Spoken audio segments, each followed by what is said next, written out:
दरम्यान शहाजीराजेंची समाधी नेमकी कुठे आहे याची माहिती आपण सविस्तर जाणून घेऊयात।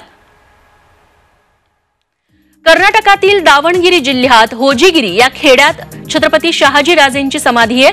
अवघ्या 20 गुंठे जमिनीवरच्या उघड्या माळरानावर शहाजीराजेंची समाधी आहे। या समाधीवर साधं पत्र्याचं छप्परही नाहीये।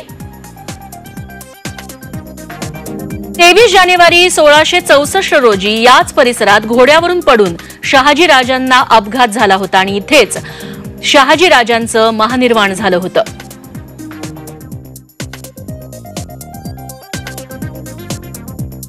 तेव्हापासून कर्नाटकातच शहाजीराजेंची ही समाधी आहे।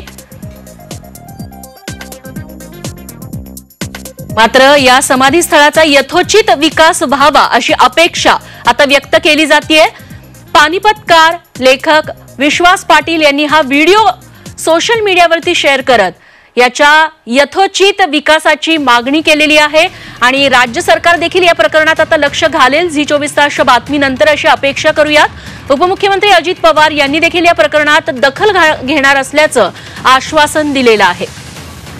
तेव्हा राज्य सरकार या प्रकरणात आता दखल घेईल। महाराष्ट्राच्या राजकारणात छत्रपती शिवाजी महाराज यांना अनन्यसाधारण महत्त्व आहे। छत्रपती शिवाजी महाराजांचं नाव घेतल्याशिवाय कुठल्याही नेत्याचं राजकारण पुढे सरकत नाही आणि त्याच छत्रपती शिवाजी महाराजांच्या वडिलांची समाधी कर्नाटकात आहे आणि त्या समाधी स्थळाचा यथोचित असा सन्मान करण्यात आला नाही असा दावा विश्वास पाटील यांनी केलाय आणि त्यामुळे खरंच जर या समाधीकडे सरकारचं दुर्लक्ष होत असेल तर राज्य सरकारने खास करून याकडे लक्ष घालणं गरजेचं आहे।